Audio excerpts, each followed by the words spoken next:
महाराष्ट्र से इस वक्त की सबसे बड़ी खबर आ रही है। मुंबई से सटे विरार में आधी रात को बड़ा हादसा हो गया। विरार शहर की रामाबाई बिल्डिंग का हिस्सा ढह गया और इस हादसे में अब तक 9 लोगों की मौत की पुष्टि हो चुकी है। वहीं राहत की खबर की यह है कि मलबे से अब तक 9 लोगों को जिंदा बाहर भी निकाल लिया गया है। रेस्क्यू ऑपरेशन लगातार जारी है। एनडीआरएफ की टीमें, महानगर पालिका के कर्मचारी और पुलिस बल मौके पर वहां तैनात है।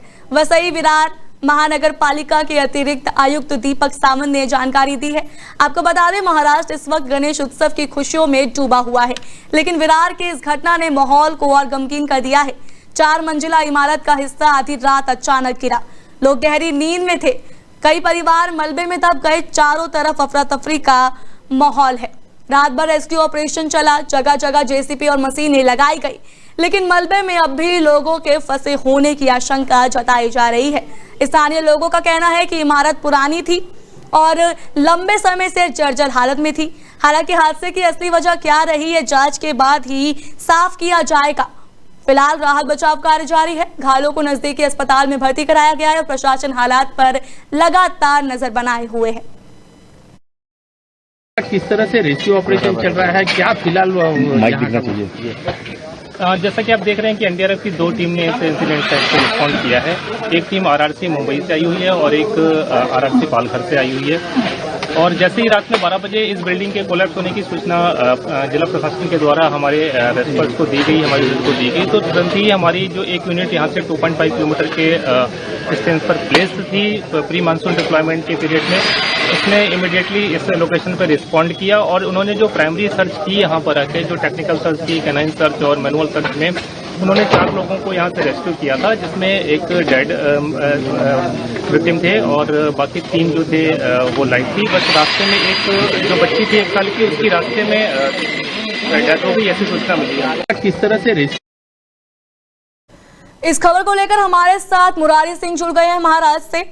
मुरारी, मैं आपसे जानना चाहूंगी, जिस तरह से हम देख रहे हैं इतने गंभीर हालात वहां पे बने हुए हैं, ये हुआ कैसे? इसके पीछे की वजह क्या रही, आपसे हम जानना चाहेंगे। बिल्कुल, अभी तक आधिकारिक तौर पर पुष्टि नहीं हो पाई है हादसे की वजह क्या है, लेकिन स्थानीय लोगों का कहना है कि इमारत काफी जर्जर हो चुकी थी, जिसकी वजह से ये हादसा हुआ है। इस हादसे में 2 लोगों की मौत हो चुकी है, जबकि 10 से 12 लोग जो है वो सीरियस है। अस्पताल में उन्हें एडमिट किया गया है। रेस्क्यू ऑपरेशन भी घटना स्थल पर चल रहा है। हादसे की आधिकारिक पुष्टि न तो पुलिस न तो नगर पालिका की तरफ से अभी तक हो पाई है। जैसे हम देख रहे हैं वहाँ पे महाराष्ट्र में अभी गणेश चतुर्थी को लेकर धूम मची हुई है। वहाँ पे ऐसा हादसा होना, वहाँ का क्या माहौल बना हुआ है, लोगों के क्या वहाँ पे प्रतिक्रियाएं आ रही है, हम आपसे जानना चाहेंगे। बिल्कुल, जिस तरीके से आज गणेश चतुर्थी की स्थापना हुई है, 10 दिन तक ये उत्सव चलने वाला है, लेकिन मुंबई से सटे पालघर के विरार की बात करें तो विरार के तिवरपाड़ा में इस समय मातम पसरा हुआ है, क्योंकि 10 से ज्यादा लोग अस्पताल में एडमिट हुए हैं। 2 लोगों की दर्दनाक मौत हुई है। घटना को लेकर के आसपास के इलाकों में सन्नाटा पसरा है। एक तरफ जहां गणपति उत्सव है, वहीं मुंबई से सटे विरार में जो है मातम पसरा है। बेमौसम जिस तरीके से बारिश ने करवट फेरा था और सप्ताह भर लगातार बारिश हुई थी। पुरानी इमारत थी, लगभग 40 साल से ज्यादा पुरानी इमारत बताई जा रही है। मुरारी जी, मैं आपसे जानना चाहूंगी, जैसे इमारत गिरी है, इसके पीछे की क्या वजह, किसकी गलती है इसके पीछे? जो इतनी बड़ी इमारत, इतनी बड़ी घटना जो हमें देखने को मिल रही है, गलती किसकी थी इसके पीछे?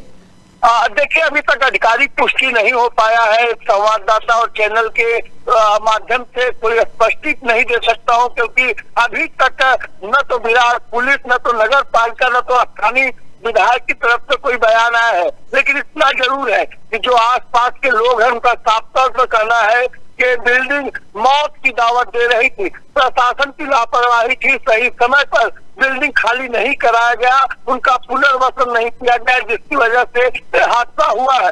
तकरीबन 1 घंटे के बाद बताया जा रहा है कि प्रेस कॉन्फ्रेंस जो है वो विरार पुलिस की तरफ से की जाएगी, जिसमें महानगर पालिका, स्थानीय प्रशासन होंगे। उसके बाद ही पूरे घटना की असली सच्चाई सामने आ पाएगी। जी, ये तमाम जानकारी के लिए आपका बहुत बहुत शुक्रिया मुरारी जी। आपसे फिर मिलेंगे ऐसी ही और अपडेट लेने के लिए, ऐसी और जानकारी लेने के लिए। तब तक के लिए धन्यवाद।